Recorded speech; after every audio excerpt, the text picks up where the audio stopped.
Alright guys, I'm just going to do a real quick video to show you how to trade some of your airdrop tokens for EOS. I put out some comments yesterday that I was choosing to get out of EOS Black. I hadn't bought any, I was just selling the airdrop tokens.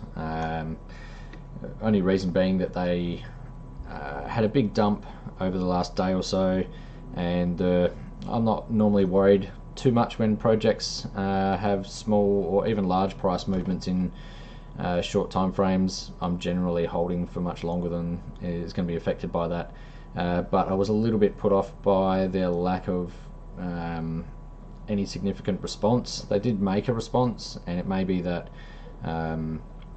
the language barrier kept them from making a clear English response, but being that I don't speak or read Korean, I could only go by what other people were able to translate for us, and from what I read, there weren't any good responses, even from a pragmatic business communication sense, even forgetting if there was any issues or any accusations of collusion.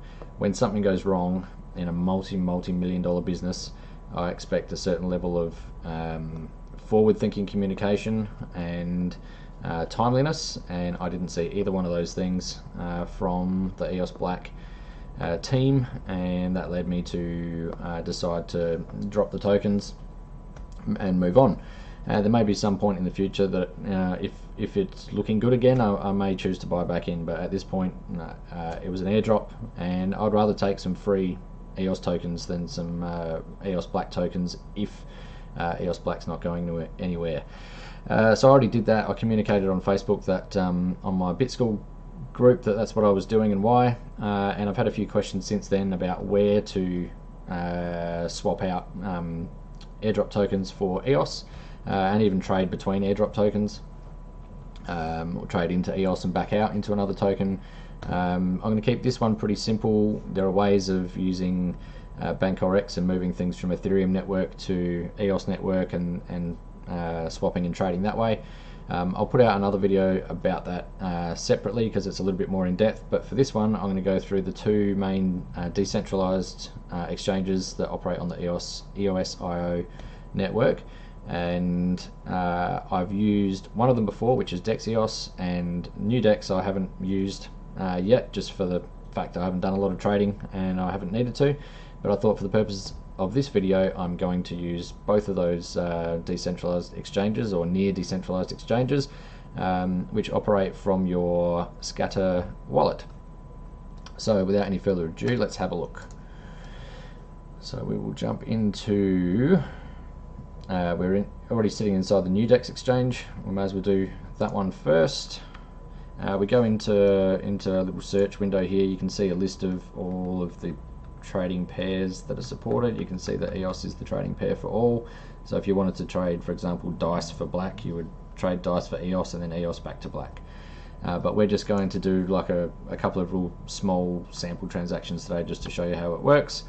And just because I've got a bunch of them and they've had a bit of a spike today, I'm going to get rid of a small amount of my challenge tokens. The challenge project looks like a reasonably good project.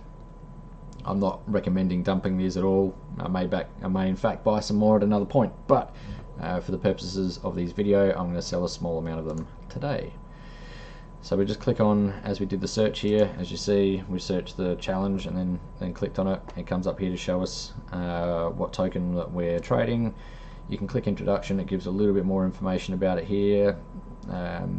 Supply, the contract name, circulating supply, which as you can see is the same as the total supply in this case. Link to their website, it's actually a pretty good little link there. So let's have a look. What are we going to do? We're going to sell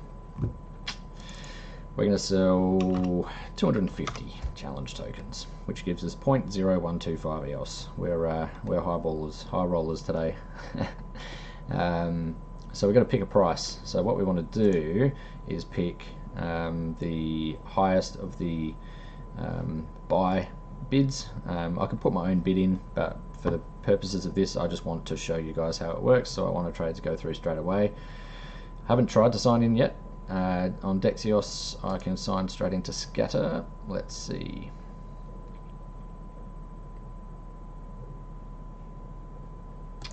That looks good. We're going to sign in via scatter.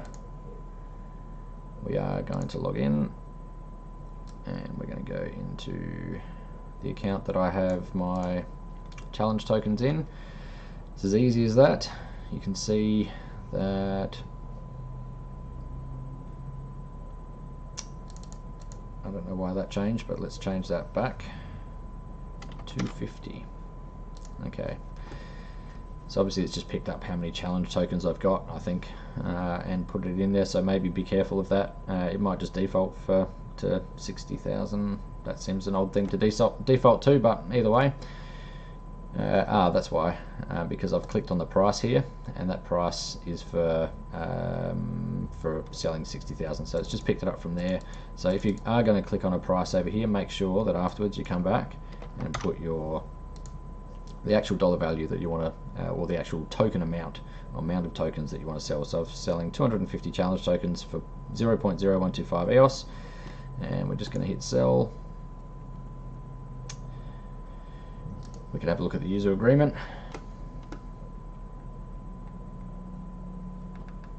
Which, like many of you, I'm guessing, I'm not going to read it.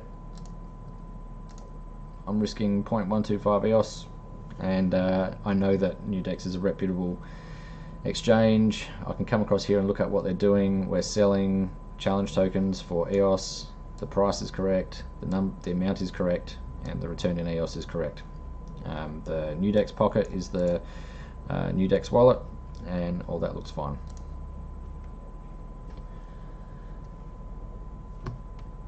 Okay, so you can see, you can probably notice that it flashed here for just a second and then moved down here. So you can see that it was an open order for a split second, and then moved down into order history, which means it's been done. It's a sell order. Shows all those details.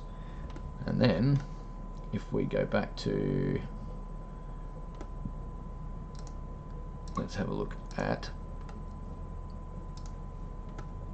our little account. Let's have a look at our transactions, and we can see it right there. Alright, so we can see our challenge tokens going out, and you can see our EOS tokens coming back in. So the beauty of the EOS network, it is so fast. Literally, I said half a sentence and moved on to the Explorer, and by the time I've done that, it's all already showing up. And you can see, if you click on the little clock, it can show you how long until it's a irreversible transaction. That'll get shorter over time as the EOS network improves, and iterations come out, I think twice a month at the moment. But the transaction's already happened, and this is just a countdown to complete irreversibility. So that was NewDex. Let's go back onto NewDex and exit that, which we've done. And you can show here by seeing the sign in, that means that we're definitely out of it. We're going to come across to DEXEOS, and we're going to do exactly the same thing. So over on the left hand side here, we can see all of our trading pairs, and we are going to find challenge somewhere. I probably went past it.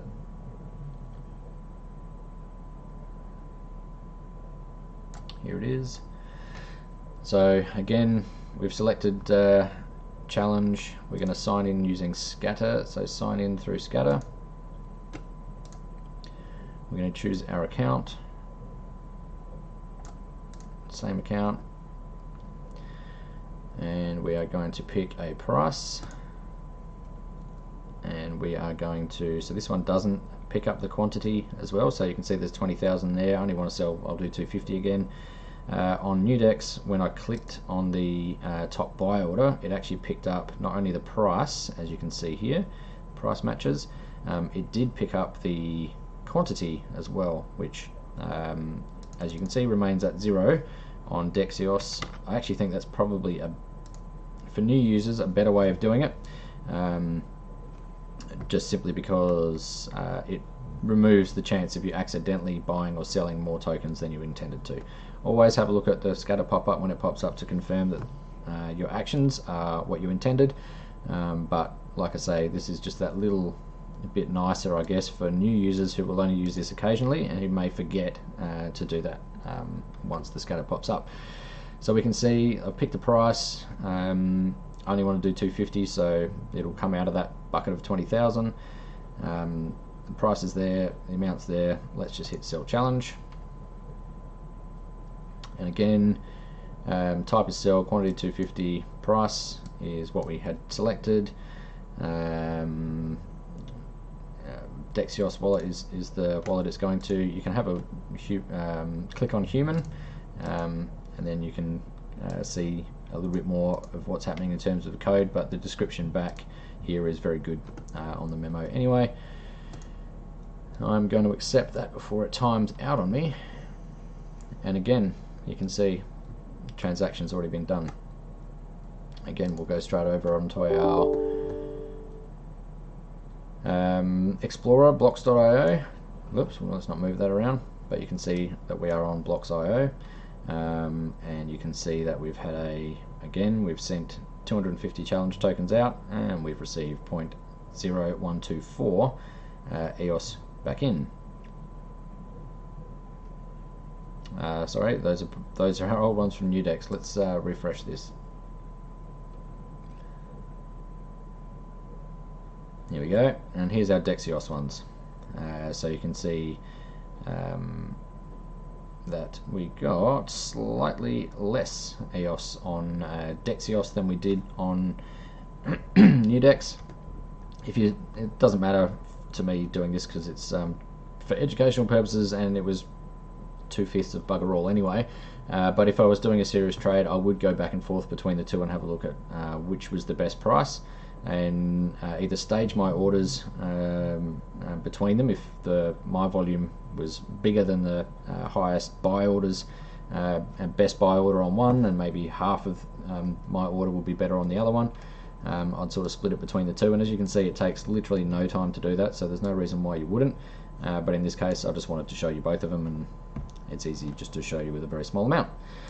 I think I'll leave it at that. As you can see, there is no barrier to entry. There's no log on, there's no sign-ups to the exchanges. You don't have to put any ID in. It's literally just using your existing EOS account with Scatter to log on and interact with both of them, and it's just as quick, if not quicker, to confirm trades than most of your centralized exchanges, and in this case it really is retaining ownership of your tokens while you do it.